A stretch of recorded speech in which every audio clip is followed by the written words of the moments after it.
Welcome to Karibu Anawim's program, 15 Minutes at Dr. Zayli's Desk, where we explore topics related to living with a facial disfigurement. This program is for you, your loved ones, for educational purposes and professionals who would like to know more about living with facial disfigurement.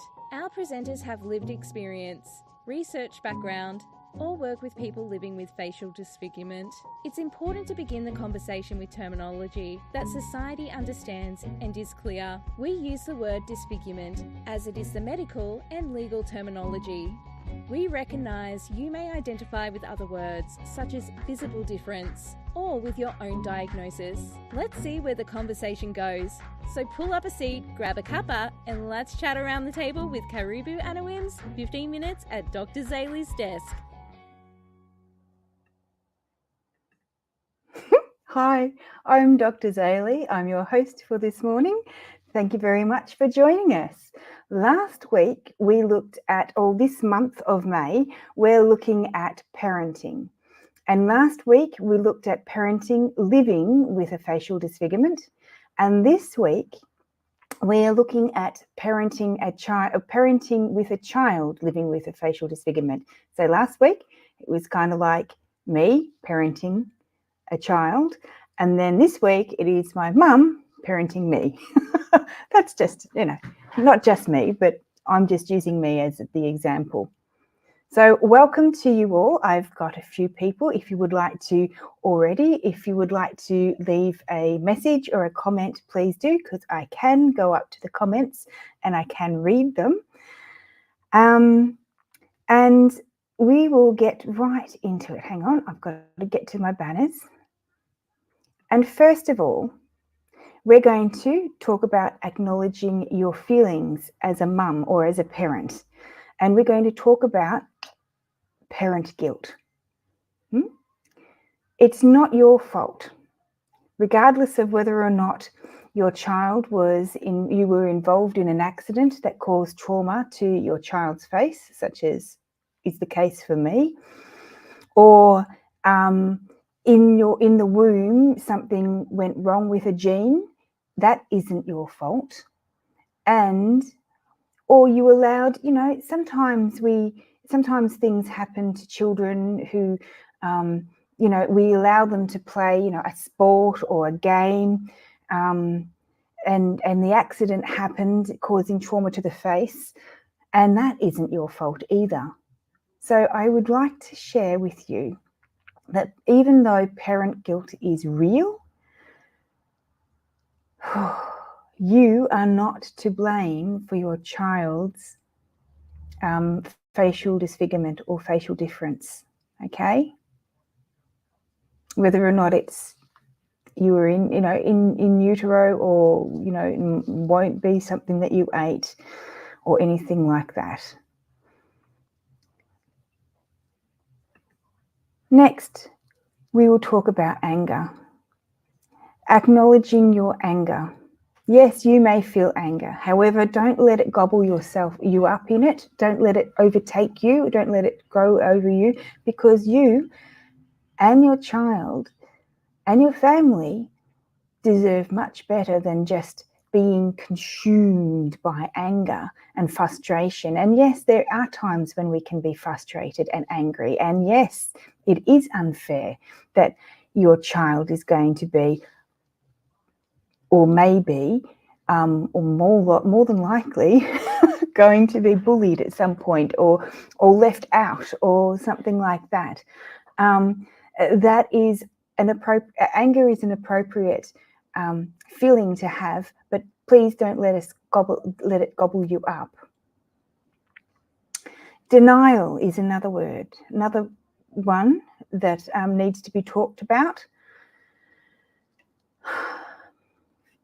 This is a stage that some people stay in, denial. But it's okay to experience denial, but don't bury your head in the sand and not see the issue as the issue. This is a biggie. It is it's a big issue having a child living with a facial difference or a facial disfigurement, but it isn't insurmountable, okay? Sometimes we just need to get our cup of tea or coffee or whatever it is. There we go. And take a sip and relax. Another one is that you might feel hopelessness sometimes. And that's okay to feel. You know, sometimes waves of hopelessness come through, whether or not you've worked through and accepted what is or not. You know, you can't stop and block the bullies from bullying your child, as try as you may for many, many, many times, you know, going to the teachers, going to the parents and all that sort of thing, that, you know, you cannot stop your child from not having friends when you see your beautiful child. And so the waves of hopelessness that you can experience are waves, and they will ride out.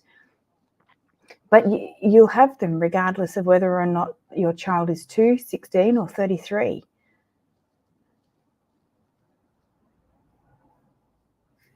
However, we would also like to talk about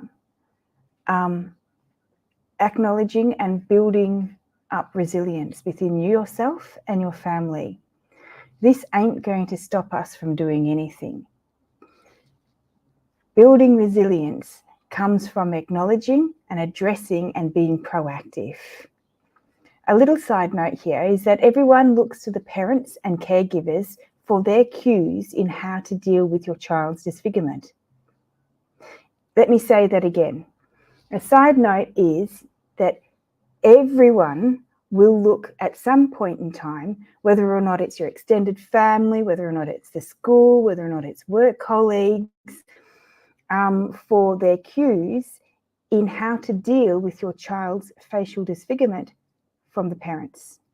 And if you deny that it exists or minimize your child's or your lived experience, they will too.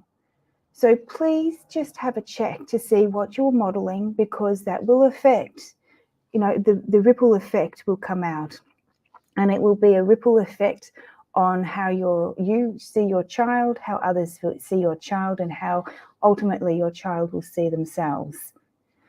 It is never too late to begin again, and you as a parent who may have minimized and didn't express your feelings and subsequently taught your child that their experiences didn't matter, for example, or you were not a safe person to talk to, or these are all examples, okay? I'm not blaming anyone. I'm just sharing that these are things that I have seen outwork in my therapy room, outwork in anecdotal research that I've done, and in the research that I've also done. So whether or not you've been a parent who have minimized or trivialized because of many different things that may have happened, or whether or not you might have been the parent who tried to wrap your kid up in cotton wool and now they can't stand because they don't have the resilience to, because you've done the resilience work for them,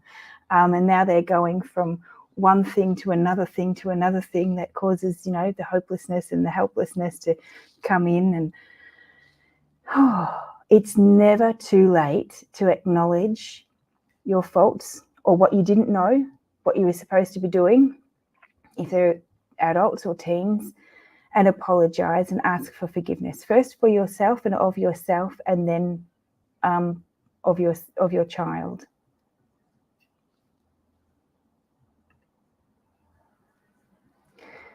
Secondly, acknowledge and explain the difference with your child.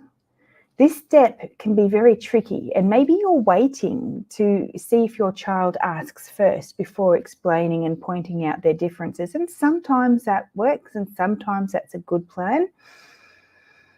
But the reality is, research says that children notice their differences between the ages of 2 and 3 years of age. And then it's socially taught whether or not you want to be afraid of those choices or not. So, 1, please explain to your child tell the child the truth. I'll just use me as an example. You know, my parents could have said there was a car accident, a part of your brain got hurt, and I'm talking about little child now. Part of your brain got hurt, and that told your brain told your eye not to work properly. And that would be it. But we love you, family loves you, and even though that you look different, this is not who you are. And then you need to listen to your child. And it's okay to acknowledge your own feelings. Like, yes, it's very sad. I saw that person too. That person stared at you. I feel sad that they chose to do that too. Or, isn't that terrific? They asked. They asked about this. Isn't this great? So what are we going to share with them now? Are we going to share the truth with them? And let's do so.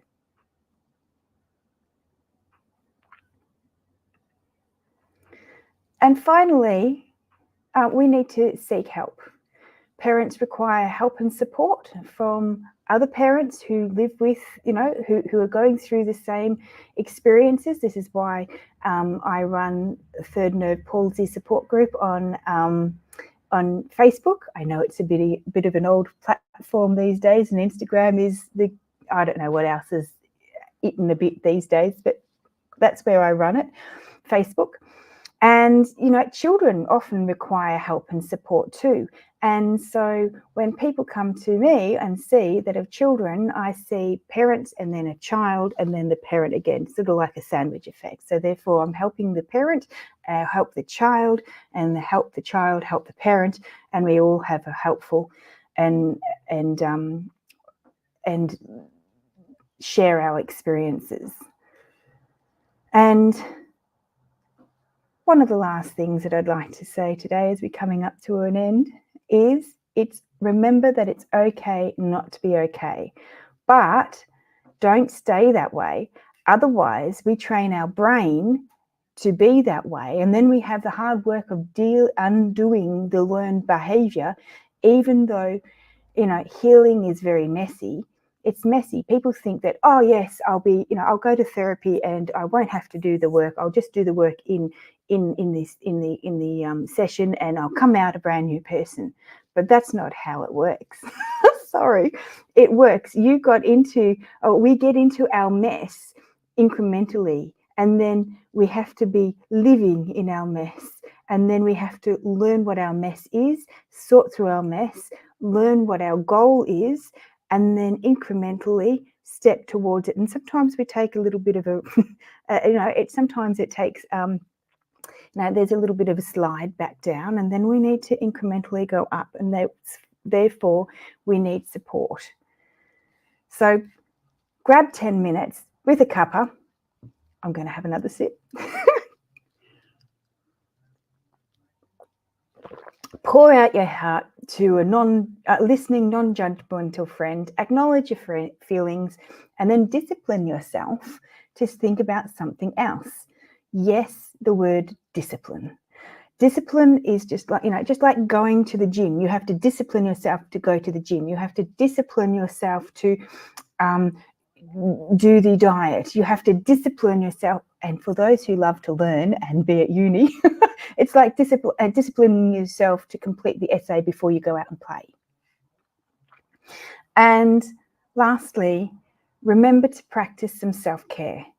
We will go back to, we will talk about the restoring the pituitary gland exercise, as this can help our brain regulate properly. Can you remember what to do from last week?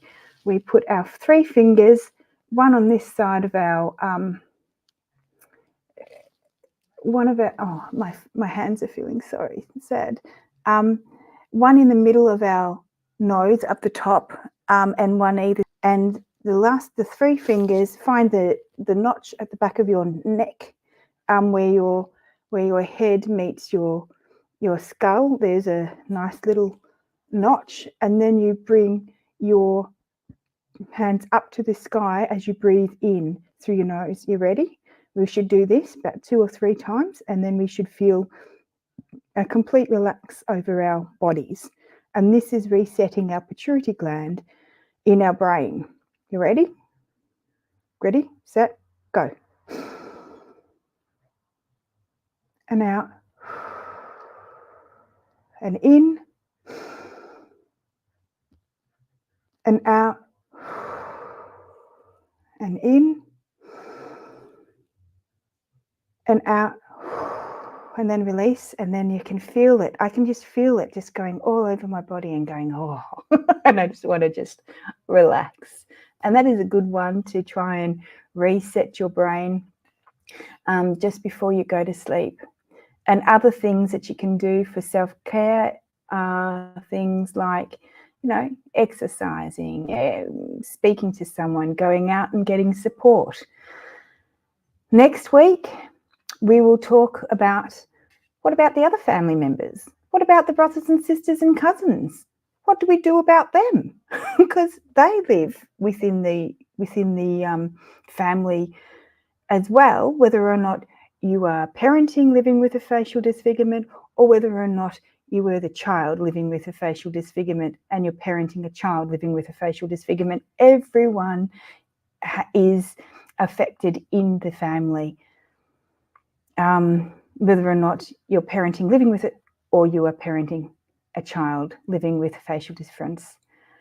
That wraps up our time together for today. If there is any comments, please say them now, because I can't see. I can see people on, but you haven't spoken to me or left any messages. So with that, I'll wait for a second to see whether or not anyone wants to. And whilst I'm figuring it out, I'm going to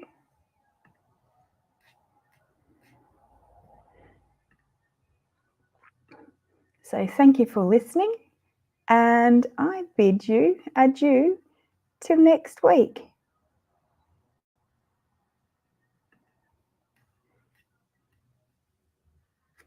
Bye-bye. By golly gosh, it's the end of Karibu Anawim's 15 Minutes at Dr. Zaley's Desk, and that's a wrap for this episode. Thanks for tuning in. Please remember that all information given during this episode is for general application only. If you have any specific medical issues, as always, consult with your medical practitioner. Like, subscribe and share on whatever platform you find us on. For more information, please connect with Karibu Anawim on our website at karibuanawim.com or email us at inquiries@karibuanawim.com.